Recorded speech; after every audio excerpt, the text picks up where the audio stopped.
Welcome, everyone, and welcome back if you have been to one of our webinars in the past. My name is Keith Spencer, and I am one of the career experts here at FlexJobs, and I'm glad you all could join us for today's topic, which focuses on determining if a company has a culture that would be a good fit for you. While we're giving everyone a minute to get in and get settled, please feel free to share where you are joining us from today in the chat section. Before we dive into our topic, I'm going to cover a couple housekeeping items. You are welcome to take notes during the webinar if that's your preference, but this webinar is being recorded and a link to the video and any resources that we discuss during the presentation will be sent out to you within a week or so to the email address you used to register for today's event. Please note that this presentation has been pre-recorded, but the Q&A portion that will follow the presentation is going to be conducted live with one of our career experts. If you have a question that you would like to ask, please make sure to put it in the Q&A section of Big Marker rather than the chat section.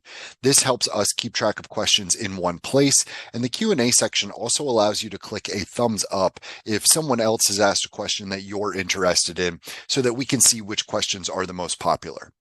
We probably won't be able to answer everyone's question today, but we can almost guarantee that you will learn something helpful. All right, let's go ahead and get started. Here is a quick overview of what we'll be covering today. We'll start by examining some of the reasons that people quit their jobs. I know we're discussing company culture today, but understanding the reasons that people decide to leave their current organizations is helpful because those motivating factors are often related to company culture.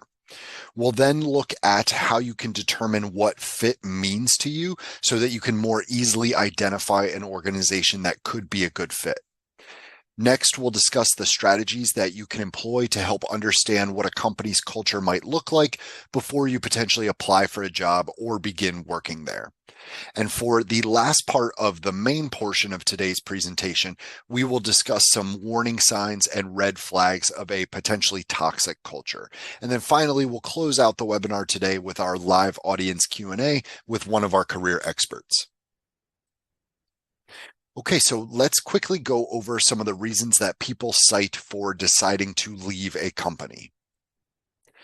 FlexJobs recently conducted a survey of almost 3,000 working professionals to understand workers' perspectives on a number of workforce issues. When asked why they quit or why they want to quit their jobs, the reasons listed on this slide were most frequently cited. Let's go through this information a little bit and keep in mind that respondents were able to select multiple reasons or motivations for deciding to quit. So 29% of respondents cited poor work-life balance. 28% listed low or unfair pay. 27% mentioned toxic company culture. 26% stated that they felt disrespected or undervalued. 25% cited both limited opportunities for advancement or saying their job was too stressful. 23% listed no or not enough remote work options, and 22% mentioned having a bad boss or poor management as their main motivator. Now, the survey results also showed that 58% of respondents were thinking about making a career change or have already made a career change, and their motivators were very similar, including 50% wanting remote work options, 48% wanting higher pay, and 46% wanting better work-life balance. The vast majority of these reasons that people quit or want to change careers revolve around culture. If the culture of your workplace does not value employees or their lives outside of work, does not invest in their development, doesn't make them feel respected or appreciated, or doesn't respond to their concerns about stress levels, whether from their actual work or from their supervisor, people are likely going to want to leave. This is important to note because these are the types of factors that you'll want to consider and look for when deciding what things are important to you and what you hope to find in a future employer. So now we'll discuss the ways that you can identify the right fit, including why fit matters and what you need to understand about yourself to determine exactly what fit means to you. Fit really does matter. It's important to not only have alignment between an employee's skills and their core responsibilities for a specific job, but also between what the employee is looking for in a work environment and the type of environment that the employer has created. A poor cultural fit means that your work values are not aligned with the values that the employer has established as being important in their organization. And if these values are out of alignment, this can quickly lead you to feel unsatisfied and unfulfilled. Most people can stand being in a situation that isn't a great fit for a while, but as you likely are aware, over time it can cause you to feel a lot of stress, anxiety, maybe feel burned out, and make you end up wanting to leave your job. Fit is also important to employers. They don't want to have high rates of turnover or struggle to retain employees because this costs them both money and productivity. But it is important to note that fit isn't the same for all employees, and culture can vary pretty widely from company to company. So, for example, a situation where you maybe feel like you're stressed, undervalued, or disrespected could be viewed by someone else as a good fit because they value competition, fast paced work, and having to continuously prove their worth. The bottom line is that you want to make sure that the mission and values of the organization align with your own professional mission and values, because when these are out of alignment, like we said, you can end up being dissatisfied and wanting to quit. You can almost think of starting a new job as starting a new relationship with someone. Both sides are hoping to make things work, but there does need to be a little bit of give and take. You don't necessarily want to be unwavering or completely rigid in terms of what fit will work for you, but it is helpful if you are at least starting from a place of compatibility, because you also don't want to be in a situation where you are being forced to sacrifice all your values or abandon what is important to you. Let's talk a little bit more about values on the next slide. So, in order to start determining what that level of compatibility or fit will look like for you, it's important to do some self reflection. You want to make sure that you are taking some time to think about what you are looking for. What do you need to know in order to avoid getting into a bad or toxic situation? Because of this, you want to determine what your values are, and there are different types of values that you should be considering. So, the first one here on the slide, core values. These are essentially your fundamental beliefs or your guiding principles, the things that sort of shape your behavior and decisions. These also tend to be the types of values that you are less likely to be flexible with when looking for an employer that aligns with your values. Some examples of core values include integrity, respect, compassion, equality, trustworthiness, empathy, collaboration, and open-mindedness. Next, we have their intrinsic values. These are the types of values that make you happy and energize you. And like your core values, they also tend to be a little less flexible for most people.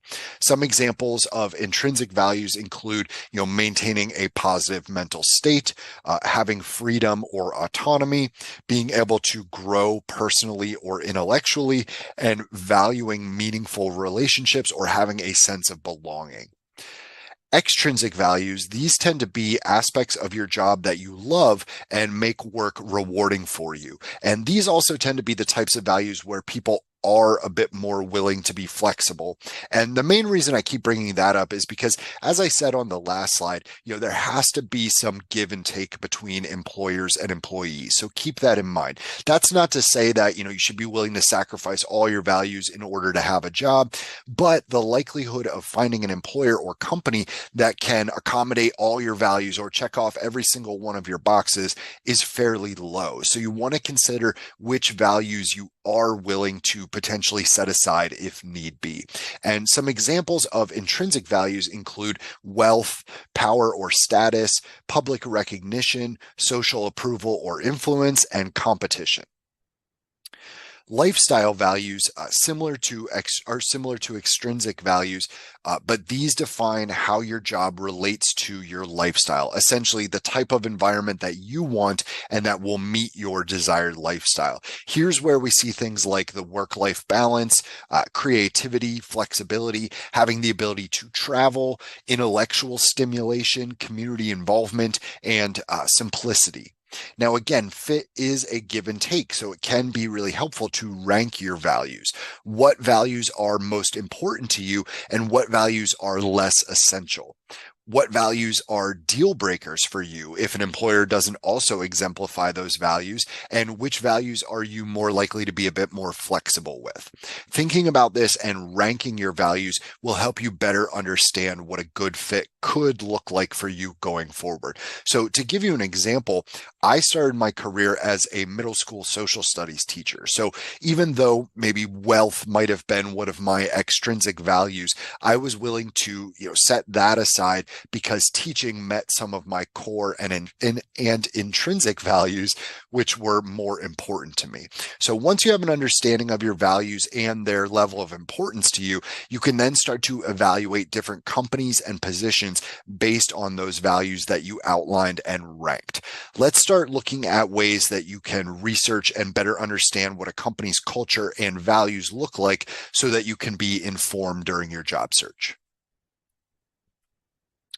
We all want to find, a good fit for ourselves, whatever that might mean for us as individuals. So it is important to do some digging and try to determine a company's culture. You certainly can apply to positions before researching the company's culture, but your time is valuable and you may waste a sizable amount of it if you apply for a job with a company that you later find out has a toxic culture and wouldn't be a good fit for you anyway. So because of this, I recommend reviewing the following on this slide before you even submit your application. So you'll want to examine the job description. Look for keywords that might raise some red flags for you. Does the position mention that this job is a grind, or say that candidates should have a whatever it takes mentality? What about stating, that the role is in a high pressure, fast paced environment, or maybe in a competitive atmosphere where you must be able to handle criticism? These might not be concerns for everyone, but this would probably be a company that I personally would steer clear of. On the flip side, the posting might talk about a collaborative or team-oriented environment with open communication and a strong work-life balance, or maybe the company describes specific ways that they invest in and value diversity and inclusion, ongoing learning and development, and employee well-being programs. This might be a good indicator of a healthier company culture for you, but again, this depends on the individual and their own specific values. Next there, we have look up the company website. Most companies will have an About Us section on their website, but often you can also find pages that will highlight, their mission and values, and sometimes they'll even describe their culture or cultural mission on their website. Now, while you may have to take this information on their website with a grain of salt, seeing things like this in these types of sections that align with your values will be a good sign. Next, you can also review their social media presence, do some digging, and pay attention to the type of content that companies are sharing on different social media platforms and how they engage with their followers. You could also check out the social media accounts of members of their leadership team. Do you see any employee-centric posts? Do they share opinions on topics that are important to you? And do their opinions align with your own? For example, some companies and some CEOs have put out strong statements on their desire for all employees to return to an in-person environment. If that's something that you disagree with or you prefer a remote environment, it's best to know that up front. It's also a good idea to research employee reviews and ratings. There are quite a few websites out there like glassdoor.com where you can research companies and view anonymous reviews and ratings from current and former employees. These reviews can offer valuable insights into things like employee satisfaction, work-life balance, culture, opportunities for advancement, and management styles, which are all related to the motivators for quitting that we identified from from the FlexJobs survey that we looked at earlier. Of course, you also want to take these reviews with a grain of salt as well, but keep an eye out for recurring patterns or trends when you're reading reviews from employees.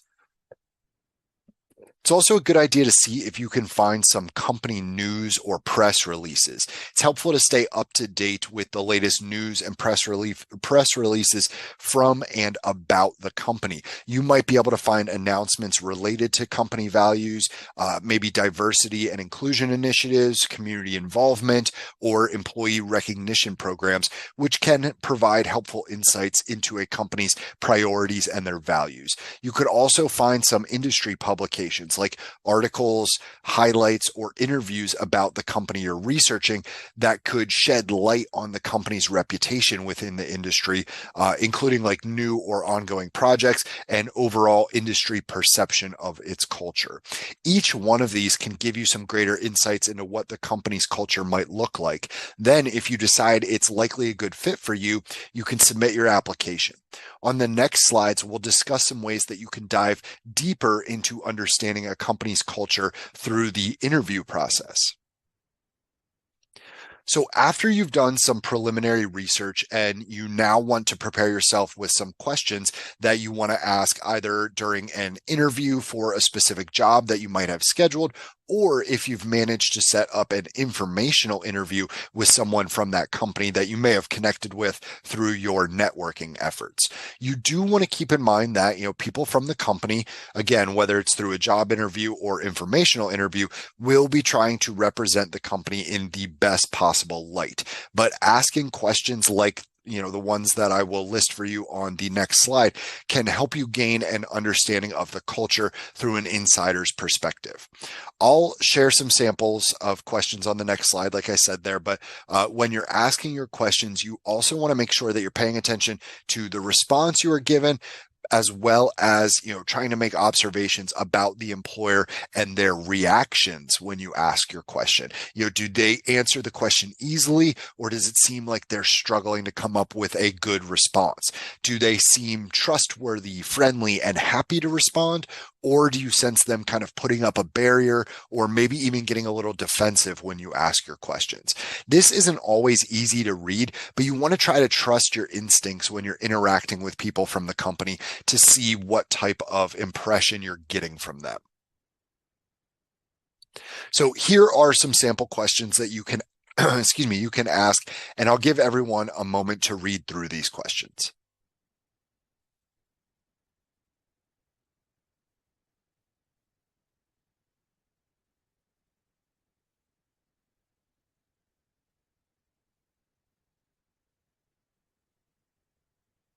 Now, this isn't a comprehensive list, and some of these questions might not be relevant to you and what you consider to be a good fit, but these are some solid examples of the types of questions that you could ask to get a better understanding of that company's culture. There are also a few different articles listed for you in the resources tab here in Big Marker that have some additional sample questions that you could ask. So I encourage you to make sure you check those out. Either way, one thing that I always tell job seekers is an interview should be treated like a two-way conversation. You are interviewing them as much as they are interviewing you. So you always want to be prepared with some questions that can help you understand, the employer and the company culture better so you can make informed decisions regarding your fit for that position and that organization. Now, because hybrid work is becoming more and more common, I also wanted to show you some example questions that are specific to this type of arrangement. So I'll give you a couple moments to read through these questions here.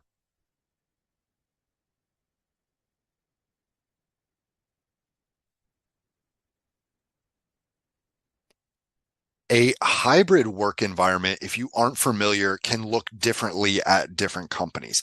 You might have a set schedule of days that you and your other team members are in the office or working remotely. You could have some flexibility in terms of which days each week you work from home, but maybe with a set requirement for a specific number of in-office days each week. Or you could be predominantly in office with the occasional possibility of working from from home, though you could argue that this last option doesn't really even count as being hybrid.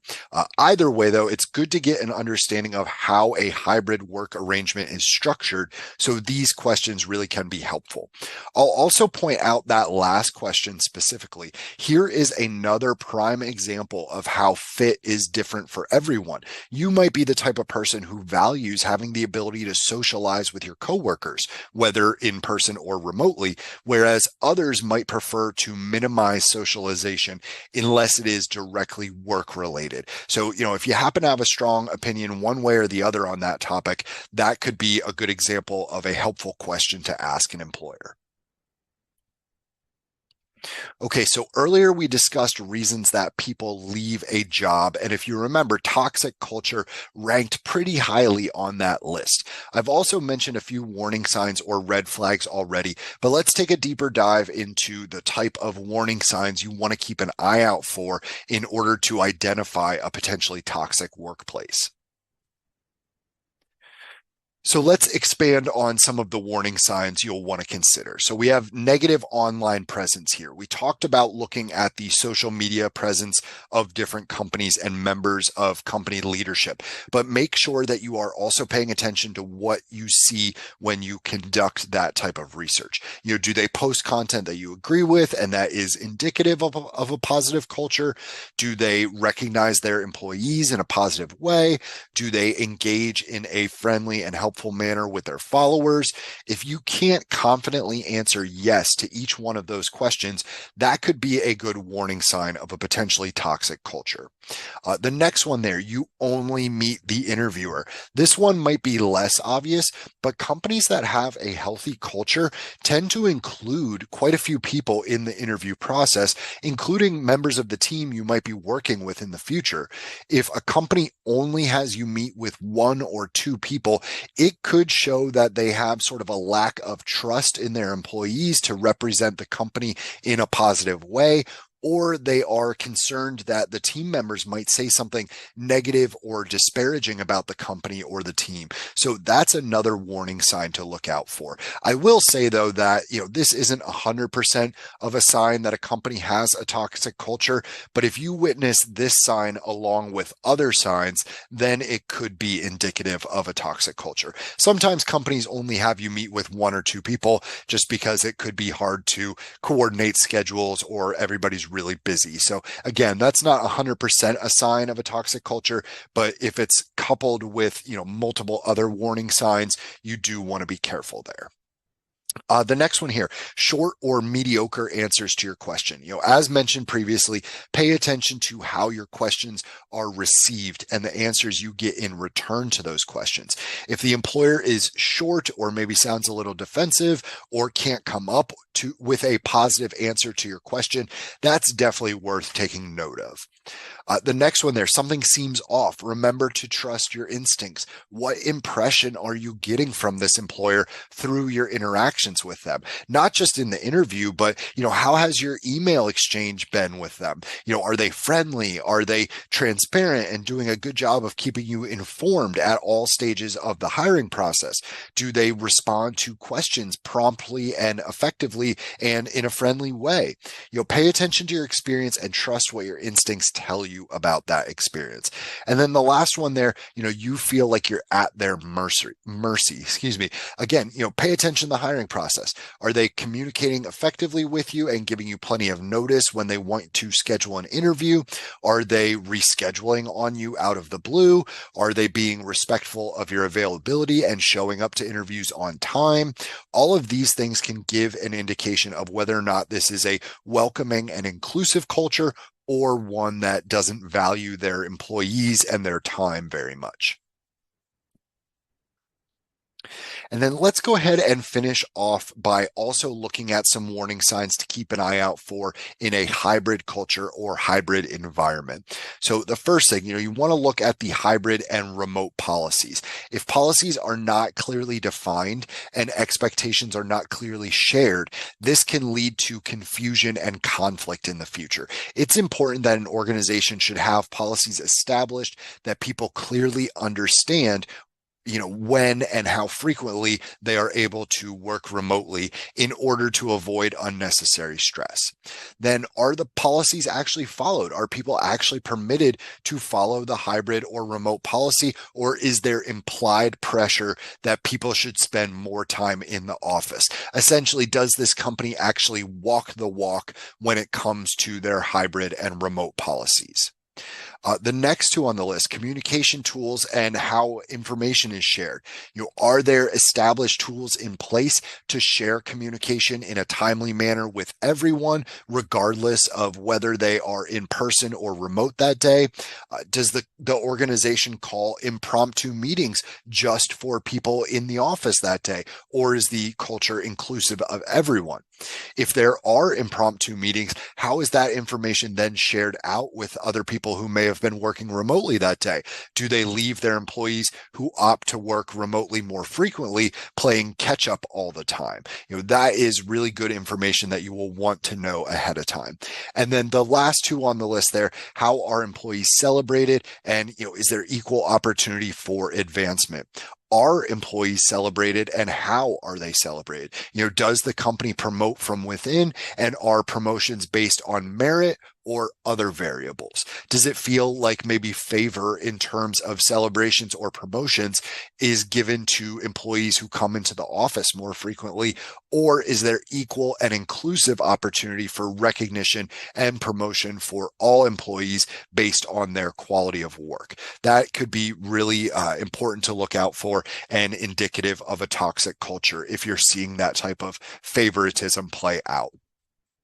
If you are someone who's considering working in a hybrid remote environment, chances are good that you are doing so because you value the opportunity to interact with your colleagues in person, but you also appreciate the benefits that remote and flexible work has to offer. This can be a delicate balance, so you want to make sure that you're keeping your eyes open for these types of red flags when you're considering the culture of companies that are offering hybrid work options.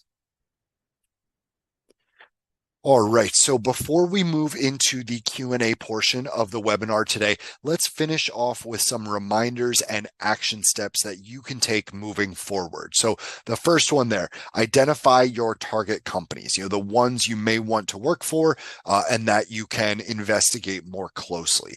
Then number two, determine what your values are and understand how they might rank in importance to you. Number three, research your target companies thoroughly using a variety of the methods that we discussed today. And then lastly, prepare those questions to ask them. And remember, those questions can be asked either in a job interview or an informational interview with someone from that company. And then just keep your eyes out for some of those red flags or warning signs that we talked about. Bottom line is, finding a company culture that is a good fit for you will help increase your chances of being happy and successful in the role for which you are hired. Okay, so we will now move into the live audience Q&A portion of our webinar today. As a reminder, a copy of the recording as well as resources presented during the presentation or referenced during the presentation will be emailed out to you within the next week or so. Do be sure to check your spam folder just in case it gets filtered there.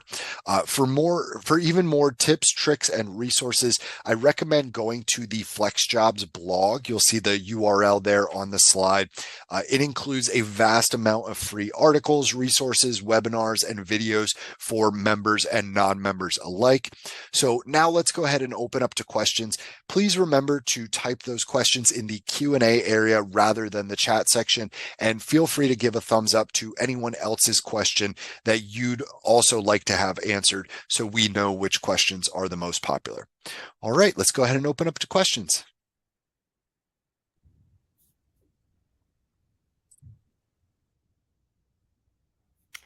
All right. Hi, everyone. Hopefully you can hear me okay. I've got there's some landscapers outside my office right now. Anyway, let's get right into the questions. How does informational interviews work?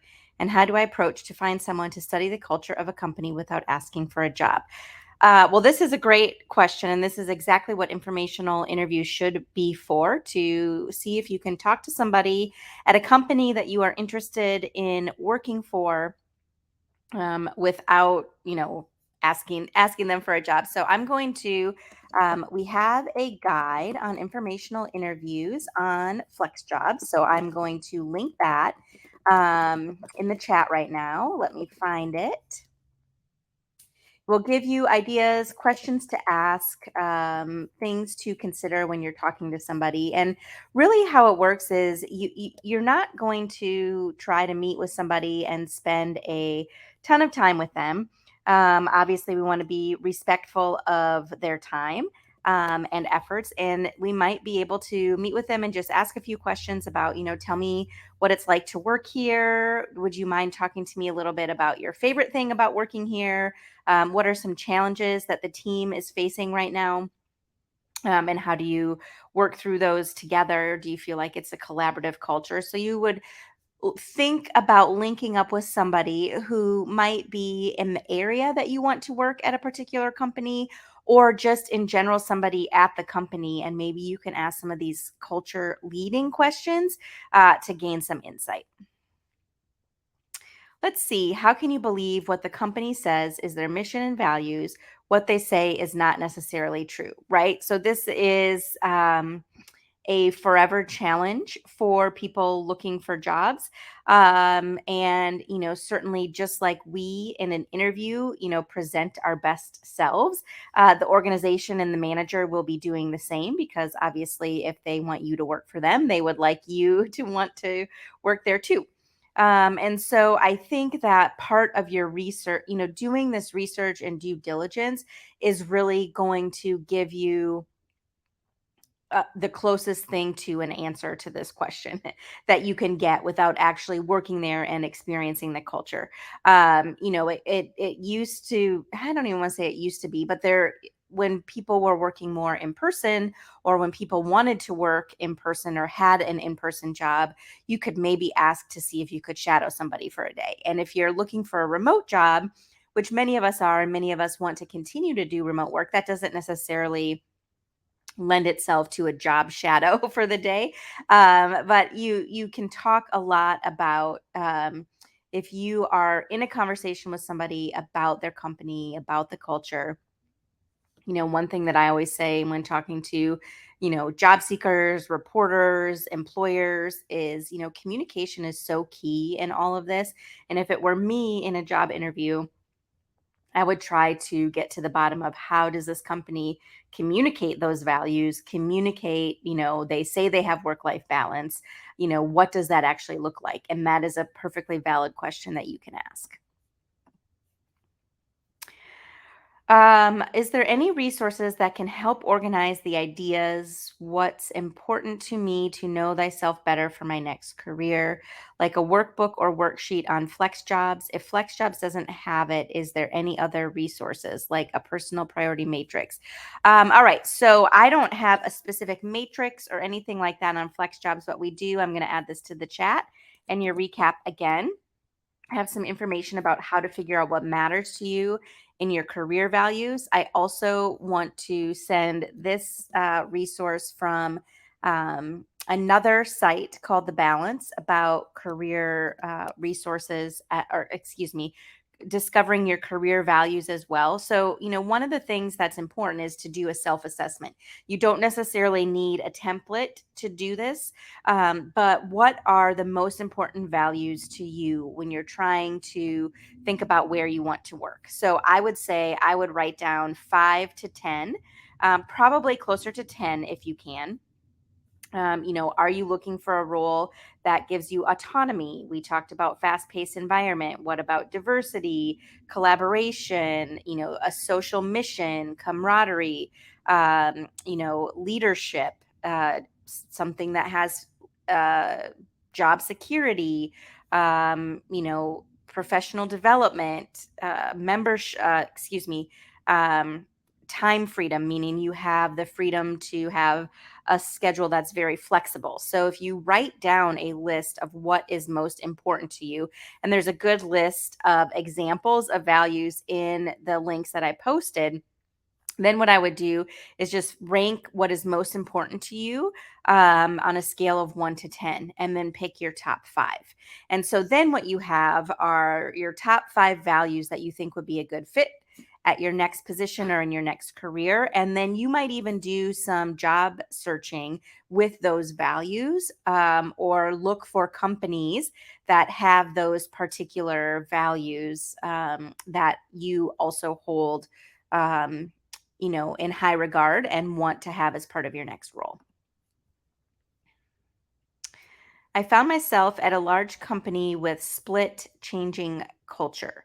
The young hiring and HR staff advertised a progressive, modern culture, but the department I worked for was old school, hierarchical. How common is this, and how can I detect culture clashes beforehand? This is hard to say, with a definitive answer how common this is. Certainly, in a large company, each team might operate a little bit differently and may not fully match, or may be slightly different than the values that are advertised, for lack of a better word. So that can happen. I don't know what industry you are in or what type of work you are doing. Perhaps that has to do with what you experienced. I don't know how to really tell this ahead of time, other than unless you ask a question about, when was the last time you went through an organizational change, or when you say that you have a progressive modern culture, can you give me some examples?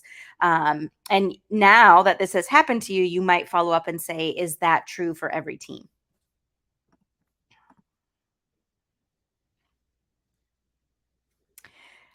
What do you do with a company where the values of the employees may be split between the executive staff and other members? So part of this is, if the company culture is not working for you, and I'm not sure if this is where you're getting with your question or not. This is maybe when you would start to do some self-assessment and maybe start to look for a different job. In terms of, if that's not really an option for people, which sometimes it's not, how do you manage that? What I would do is, certainly in your corner of the company, whether you manage people or not, I would do your best to be true to yourself and follow the values that you know are important to your team, to your client or your customer, the product that you're doing, so that you can still complete your job to the best of your ability. And, perhaps you're going above and beyond in your little corner and holding true to the values that are true to you. Another option, and one to consider, you heard me talk about communication earlier, and that is so key on all of these, in all of this stuff, right? So maybe having a conversation with your direct manager to see if they're noticing and picking up on the same things, how they manage it, unless, maybe your manager is the executive, and then you have another approach that you can take and really kind of talk through the issue you're having. What about red flags for remote work? Are they similar to hybrid? Yep, I think that the red flags that we talked about in general are red flags, and so they should be able to carry over from remote to hybrid roles the same.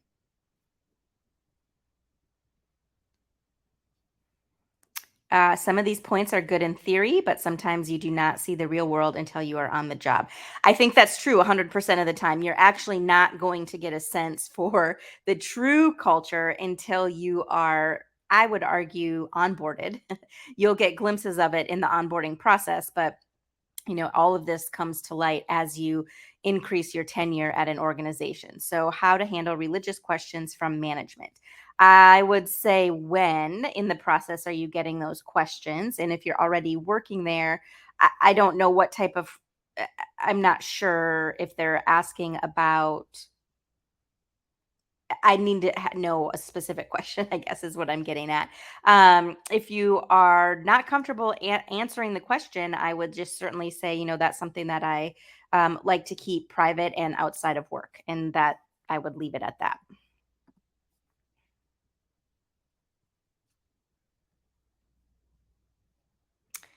Let's see. Almost every hiring manager interview I've been part of has only been 30 minutes long, which I'd interpret negatively, except I know just how busy people in my field are and just how badly I need to take what I can get. Do you have any suggestions for requesting a follow-up meeting to ask my questions? So what I would say at in the beginning of the interview, as you're getting started, usually hiring managers will say something like, "We're here for the next 30 minutes, and I want to ask you some questions to get to know you."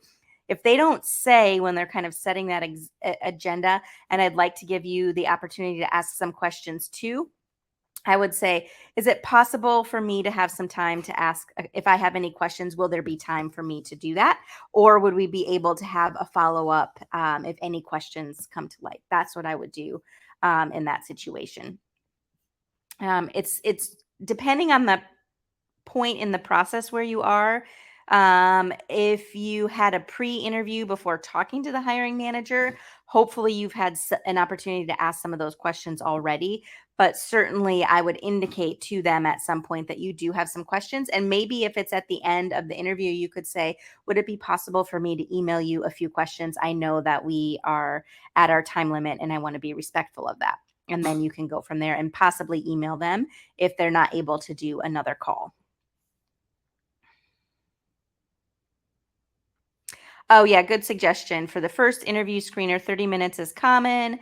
I use the thank you email to ask questions. It's good practice to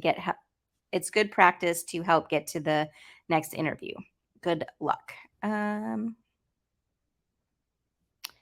I have noticed that FlexJobs career coaching all say temporary sold out. I wanted to know if that will change and be available in the near future. I am not sure, but it is certainly sold out for the foreseeable future.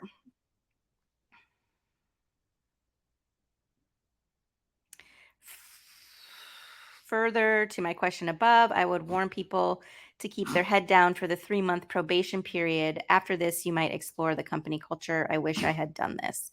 All right, let's see. It looks like there's one more question. Would you speak to the following? Perhaps provide some advice or suggestions. I think we need more discussion to normalize it around companies, org, social impact and service, or hyper for profit motives and antithesis of social impact, as the case may be, as well as promoting discussion, education, opportunity about social impact and service, jobs, careers.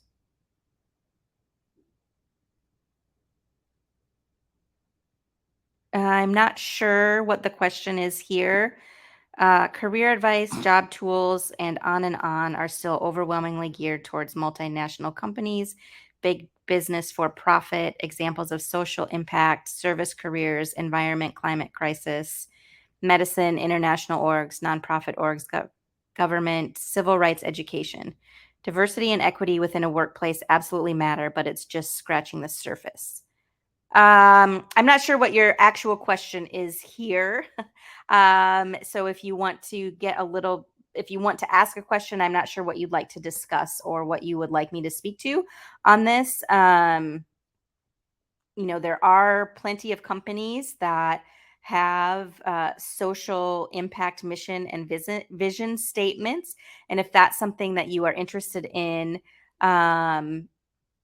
you can, research. It looks like somebody posted a link here, workonclimate.org. That might be something that you can research to see if that is a better fit for you, if that's what you're getting at. Certainly, DE&I is important, but it does go deeper, as you're saying.